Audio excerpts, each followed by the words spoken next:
ঢাকা বিশ্ববিদ্যালয়ের মুজিব হলের নাম পরিবর্তন করে শহীদ ওসমান হাদি হল রাখা এবং জুলাই গণহত্যায় সমর্থন দেয়া শিক্ষক কর্মকর্তা কর্মচারীদের বিরুদ্ধে প্রশাসনিক ব্যবস্থা নেওয়ার দাবিতে উপাচার্যের কার্যালয় ঘেরাও কর্মসূচি পালন করেছে ডাকসু। এদিকে ময়মনসিংহের পোশাক শ্রমিক দীপু চন্দ্র দাসকে আগুনে পুড়িয়ে হত্যা এবং নোয়াখালীর লক্ষ্মীপুরে শিশু আয়েশা হত্যার বিচারের দাবিতে বিক্ষোভ ও প্রতিবাদ সভা করেছে ঢাবি ছাত্রদল। SMGR রিপোর্টে বিস্তারিত।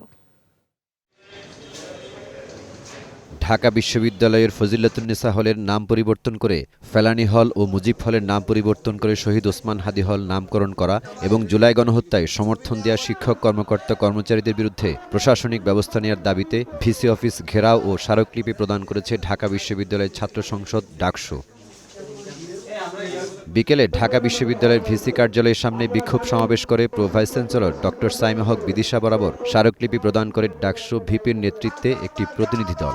বিশ্ববিদ্যালয় ফেসিবাদের দূষণ এবং ফেসিবাদের যে আয়োজন আছে তাদের সকল নাম পরিবর্তন করে জুলাইয়ের শহীদ এবং শিক্ষার্থীদের যে আকাঙ্ক্ষা তাদের যে প্রস্তাবিত নাম সে অনুযায়ী বিশ্ববিদ্যালয় প্রতিস্থাপনার নাম নির্ধারণ করা হবে ইনশাআল্লাহ।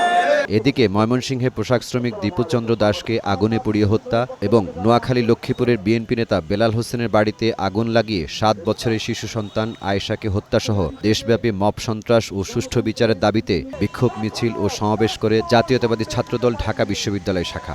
আয়েশা আক্তার এবং এই দীপুচন্দ্র দাসকে যেভাবে পুরী হত্যা করা হলো, আমরা ধিক্কার জানাই এই ধরনের মানসিকতা।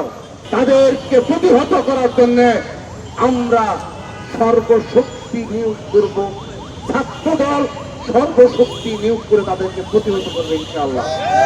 ধর্মকে ব্যবহার করে দেশে মব সন্ত্রাস সৃষ্টির অপচেষ্টাকারীদের বিরুদ্ধে বাংলাদেশ জাতীয়তাবাদী ছাত্রদল কঠোর অবস্থান নেবে বলে হুঁশিয়ার দিয়েছেন সংগঠনটি।